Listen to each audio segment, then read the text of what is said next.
handling this bird properly. We are very grateful.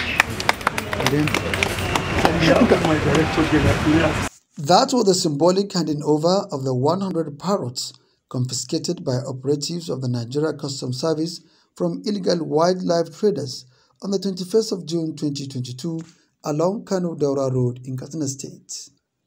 Out of the 100, 2 died while in the care of the Nigeria Customs Service before authorities of the Kano Zoological Garden took temporary custody of them.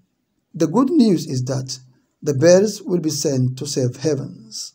We are happy today to inform you that we were able to help those birds successfully. As you can see from our background here, they are healthy. Take adequate care of them.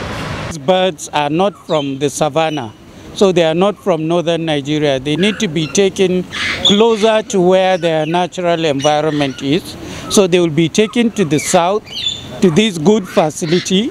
They will be looked after and be watched to make sure that their flight feathers grow back and that they are healthy and flying around and able to survive in the wild. With our collaboration with regulation and with enough sensitization, we can be able to track most of this illegal trade of wildlife animals. The Nigerian Conservation Foundation therefore appeals to relevant authorities to counter illegal trading of wildlife in Nigeria as they contribute to the ecosystem.